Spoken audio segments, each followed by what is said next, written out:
반갑습니다. 잘 주무셨죠? 오늘도 귀한 날, 또 복된 날입니다. 오늘은 2024년 6월 13일 목요일입니다. 오늘도 말씀으로 하나님 은혜를 누리면서 또 잘 지내시는 귀한 날 되기를 간절히 축복합니다.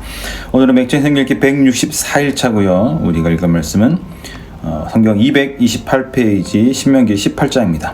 자, 오늘 또 신명기 18장 또 한 말씀만 보도록 하겠습니다. 자, 신명기 18장 또 맥주생일기 164일차 출발합니다. 오늘 신명기 18장 보시면 제사장과 레위 사람에 대한 이야기가 나옵니다. 자, 이 부분에 좀 학자들 간의 의견이 있습니다. 레위 사람만 말하는 것이냐, 제사장만 말하는 것이냐, 레위 자손의 제사장을 말하는 것이냐, 여러 가지 의견이 분분합니다. 그냥 레위 자손이라고 좀 하도록 하겠습니다. 자, 레위 자손은 기업이 없습니다. 땅을 받지 못했습니다. 그러니까 땅에서 나오는 수확물로 살아가는 사람들이 아니라 오늘 이스라엘 다른 지파가 레위 지파의 생계를 책임져야 된다라는 것입니다. 그래서 3절 보시면 제사장이 백성에게서 받을 몫은 이러하니 곧 그 드리는 제물의 소나 양이나 그 앞다리와 두 볼과 위라 이것을 제사장에게 줄 것이요 또 내가 처음 거둔 곡식과 포도주와 기름과 내가 처음 깎은 양털을 내가 그에게 줄 것이니. 그래서 제물을 드릴 때, 제사를 드릴 때 제물을 드리잖아요. 그 제물 가운데 일부를 제사장에게 돌려라. 그들은 그것으로 먹고 살 것이다 라고 말씀하셨던 것을 볼 수가 있습니다.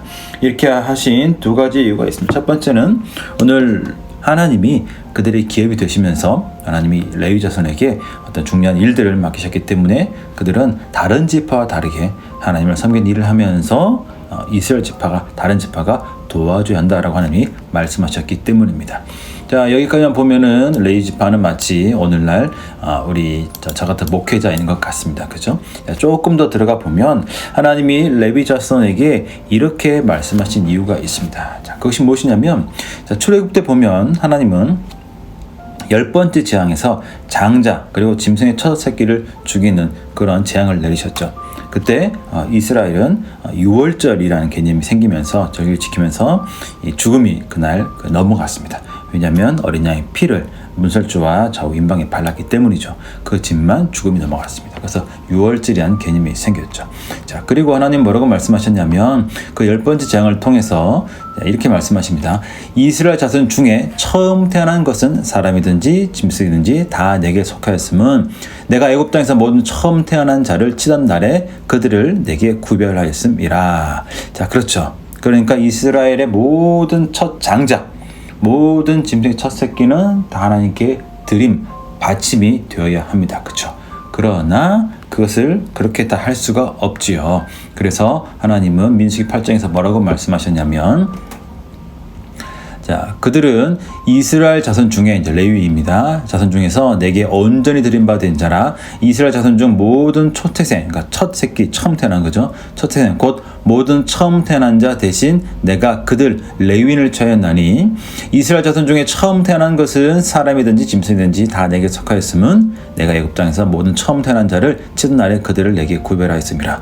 이러므로 내가 이스라엘 자손 중 모든 처음 태어난 자 대신 레위인을 취하였느니라. 자, 다시 말씀을 드렸죠. 또 똑같은 내용 읽었습니다. 그러니까 그 출애굽 첫 번째 재앙 때문에 이스라엘 모든 장자가 다 하나님께 드림이 되고 속하였지만 하나님 그 장자를 받는 대신 레위인을 받으셨고 또 하나님은 이스라엘 모든 첫 새끼를 다 받으셔야 되지만 레위인이 가진 그 첫 새끼를 하나님이 받으신다라고 말씀을 하시다는 것입니다.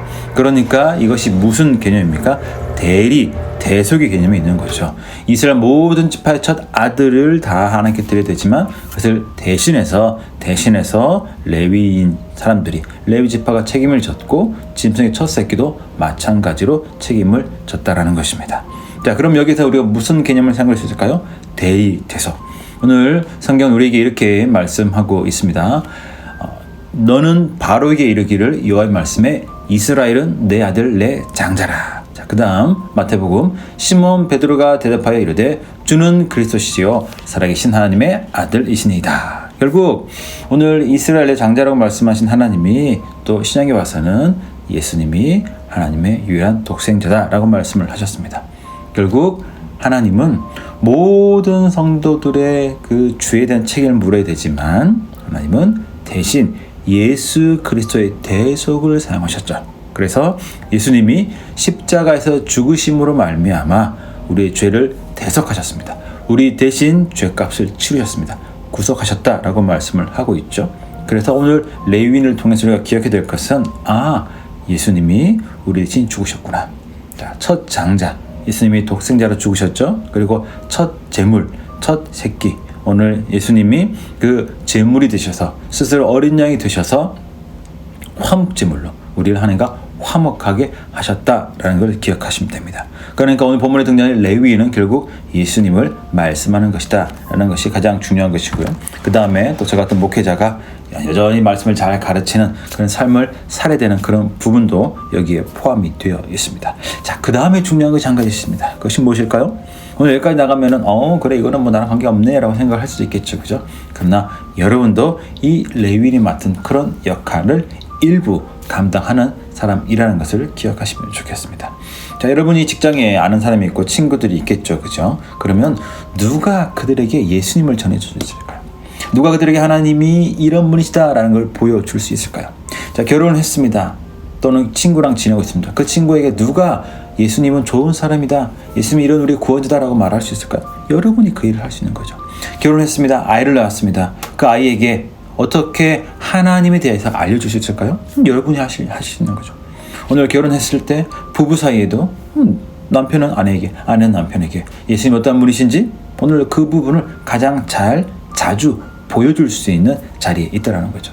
그러니까 오늘 레위인이 하는 가장 중요한 일 한 가지가 말씀을 가르치고 그 말씀을 백성들에게 알려주는 것인데, 또 하나님 말씀대로 순종하고 성막에서 성전에서 봉사하는 것인데, 우리가 성도들이 그런 것을 할 수 있다는 거죠. 자, 봉사도 마찬가지죠. 오늘 교회가 성전은 아닙니다. 우리가 모이는 그 모임, 공동체, 우리 성도들의 모임이 성전이죠. 그 성전에서 그 성전이 잘 이루어지기 위한 여러 가지 봉사를 할 수가 있습니다. 예전에 그 성전에서는 음식을 하고 노래를 부르고 찬양하고 이런 것도 있었죠. 오늘 우리 교회도 마찬가지죠. 또 음식으로 봉사할 수 있고 찬양으로 섬길 수 있습니다. 서로 하나 되는데 여러 가지 일들을 할 수가 있습니다. 모든 것을 우리가 할 수 있죠. 그러니까 우리도 오늘 본문에 등장한 레위인의 역할을 상당 부분 많이 할 수가 있다라는 것입니다.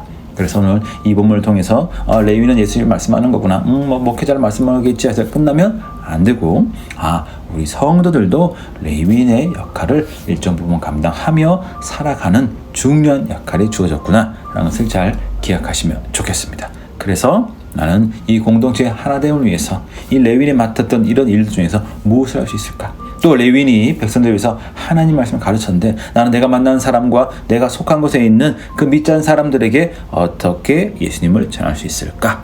그것을 고민하며 살아야 된다는 것이죠.